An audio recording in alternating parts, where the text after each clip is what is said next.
ಒಂದು ಖಂಡ ರೇವಾಖಂಡ ಅಂತ ಹೇಳಿ ಆ ರೇವಾಖಂಡದ ಭಾಗದೊಳಗ ಈ ಬಗ್ಗೆ ಸತ್ಯನಾರಾಯಣ ಪೂಜಾ ಮಾಡಿರ್ತಿಲ್ಲ ಇದ್ರ ಬಗ್ಗೆ ಉಲ್ಲೇಖ ಮಾಡ್ತಾರೆ.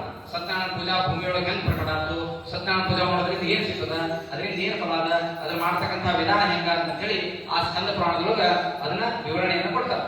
ಅದನ್ನ ಇವತ್ತಿನ ದಿವಸ ಶ್ರವಣ ಮಾಡ್ಲಿಕ್ಕೆ ಏನಾಗ್ತದ ಅಂತ ಕೇಳಿದ್ರ, ಹಿಂದಕ ನೈಮಿಷಾರಣ್ಯ ಅಂತ ಹೇಳಿ ಒಂದು ಅರಣ್ಯ ಇರುವಂತದ್ದಾಗ್ತದೆ, ಕಾಡು.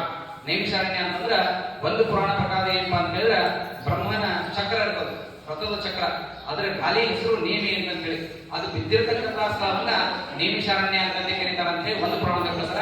ಮತ್ತೊಂದು ಪುರಾಣ ಪ್ರಕಾರ ಏನಪ್ಪಾ ಅಂತ ಹೇಳಿದ್ರ ನೇಮಿ ಅಂತಕ್ಕಂತಹ ಫಲ ಸಿಗ್ತಿರ್ತಾವ.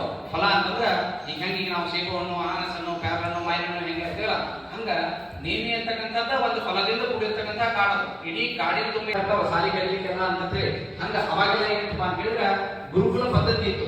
ಆ ಗುರುಕುಲದಾಗ ಏನ್ ಹೇಳ್ಕೊಡ್ತಿದ್ರಪ್ಪ ಅಂದ್ರೆ ವೇದಗಳ ಬಗ್ಗೆ, ಶಾಸ್ತ್ರಗಳ ಬಗ್ಗೆ, ಮಂತ್ರಗಳ ಬಗ್ಗೆ ಅವನ್ನೆಲ್ಲ ಹೇಳ್ಕೊಡ್ತಾ ಇದ್ರು. ಹಂಗೆ ಯಾರು ಹೇಳ್ಕೊಡ್ತಿದ್ರಪ್ಪ ಅಂದ್ರೆ ಸೂತ ಪ್ರಾಣಿಕರು ಗುರುಗಳಾಗಿದ್ರು.